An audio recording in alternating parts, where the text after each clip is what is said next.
कसौटी news channel के दर्शकों को केसी विष्णु का नमस्कार। खरी कसौटी में आज हम बात करेंगे कि महाराष्ट्र सरकार द्वारा महाराष्ट्र सरकार के इशारे पर बीएमसी ने कंगना रनौत का ऑफिस और घर तोड़ दिया।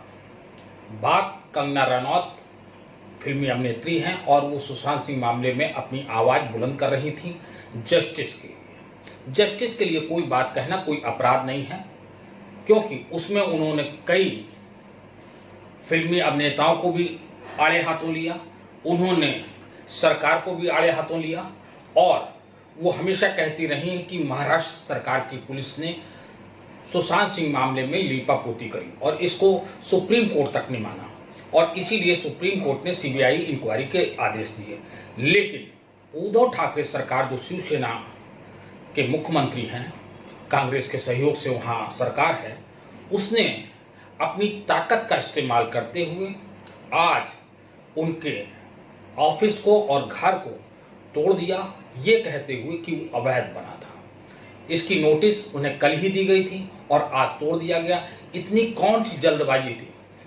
जब सरकारें किसी अवैध निर्माण को बनने देती हैं तो अधिकारी नहीं बोलते हैं, एकदम से अधिकारी उसमें आ जाते हैं, फॉर्म में आ जाते हैं और सरकार के निर्देश पर वो पालन करने लगते हैं, जो चाहे जितना गलत हो।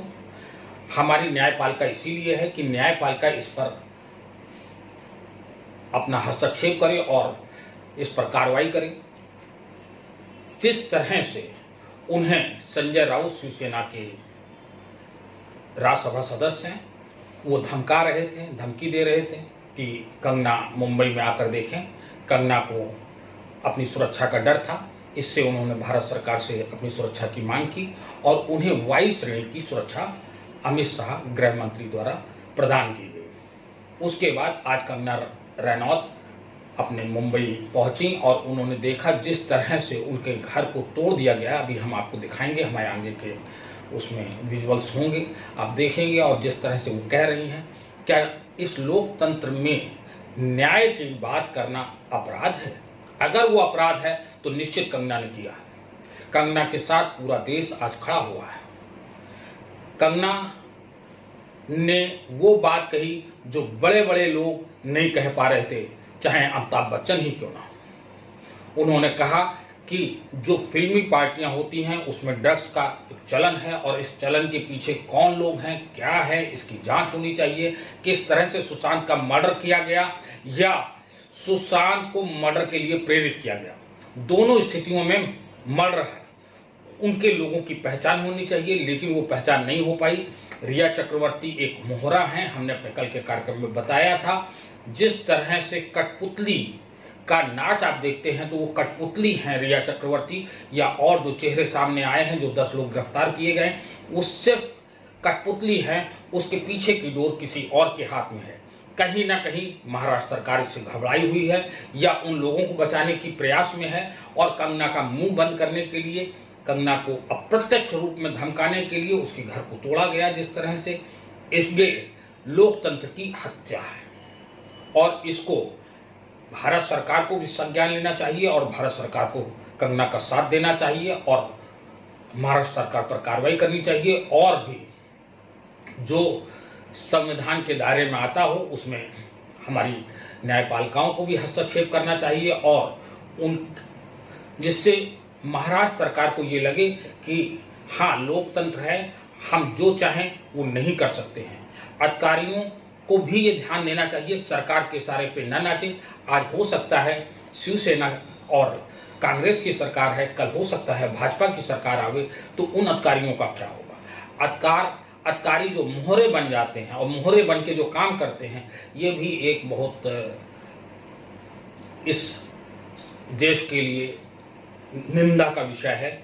जिस तरह से वो अपनी पोस्टिंग्स और ट्रांसफर के लालच में आके सरकार के चहेते बनने की कोशिश करते हैं, उन्हें चहेता नहीं बनना चाहिए। उन्हें न्याय का पालन करना चाहिए और न्याय की रक्षा के लिए अगर उनका स्थानांतरण होता है तो उनको वो स्थानांतरण लेना चाहिए और न्याय की बात करनी चाहिए। लेकिन जिस तरह से महाराष्ट्र सरकार ने और बीएमसी ने मिलकर उनके मकान को ढाया है, वो एक गलत कदम है। इस कदम कि जितनी भी निंदा की जाए कम है। अगर वो गलत बना था तो क्यों बना था, उसके लिए नोटिस देना चाहिए, समन शुल्क लगाया जा सकता है, तमाम उसके तरीके हैं। ऐसा नहीं है कि जब बनते वक्त आपने नहीं तोड़ा तो अब वो कैसे बनाया रखा जा सकता था, या उसको संशोधन के लिए उनको नोटिस और एक समय दिया जाना चाहिए। वो समय की प्रक्रिया क्यों नहीं पूरी की गई, आप देखें इस पर हमारी पूरी रिपोर्ट। सुशांत सिंह केस के बाद शिवसेना से चल रहे पंगे के बीच बॉलीवुड अभिनेत्री कंगना रनावत ने हाल ही में मुंबई को पीओके बताया था, जिसके बाद विवाद खड़ा हो गया था। कंगना रनावत की पाली हिल स्थित दफ्तर पर बीएमसी की जेसीबी चल गई है। बीएमसी कर्मचारियों ने उनके दफ्तर को तोड़ दिया है। शिवसेना सहित बीएमसी के एक अधिकारी ने बताया कि बीएमसी ने उनके बंगले के बाहर दूसरा नोटिस चिपकाया था और अवैध निर्माण के खिलाफ कार्रवाई की जानकारी दी थी। इस बीच बॉम्बे हाई कोर्ट में हुई कार्रवाई में फैसला कंगना रनावत के पक्ष में गया है। हाई कोर्ट ने बीएमसी की कार्रवाई पर रोक लगा दी है। हालांकि बीएमसी ने पहले ही अपनी कार्रवाई पूरी कर ली थी। बॉम्बे हाई कोर्ट को इस मामले में कल फिर सुनवाई करेगा। मैं खरी कसौटी न्यूज़ चैनल से कैमरामैन रवि के साथ लक्ष्मी। उद्धव ठाकरे, तुझे क्या लगता है कि तूने फिल्म माफिया के साथ मिलके मेरा घर तोड़ के मुझसे बहुत बड़ा बदला लिया है? आज मेरा घर टूटा है, कल तेरा घमंड टूटेगा। ये वक्त का पहिया है, याद रखना, हमेशा एक जैसा नहीं रहता। और मुझे लगता है कि तुमने मुझ पर बहुत बड़ा एहसान किया है, क्योंकि मुझे पता तो था कि कश्मीरी पंडितों पे क्या बीती होगी।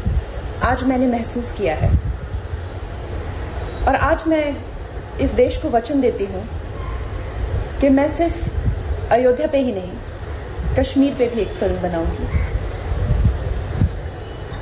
और अपने देशवासियों को जगाऊंगी, क्योंकि मुझे पता था हमारे साथ होगा तो होगा, लेकिन मेरे साथ हुआ है, इसका कोई मतलब है, इसके कोई मायने हैं।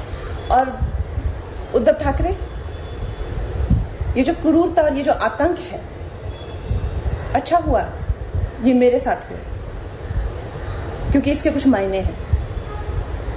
जय हिंद, जय महाराष्ट्र। आपको हमारा कार्यक्रम पसंद आया होगा। अगर पसंद आया है तो लाइक करें और शेयर करें ज़्यादा से ज़्यादा लोगों में, जिससे कंगना के साथ कंगना की आवाज़ को बुलंदी मिल सके और सुशांत सिंह को न्याय मिल सके। इसके लिए आप लोग ज़्यादा से ज़्यादा इसको शेयर करें, लाइक करें और हमारे चैनल को देखने के लिए सब्सक्राइब करें। इसी के साथ हम लेते हैं आपसे विदा। नमस्कार।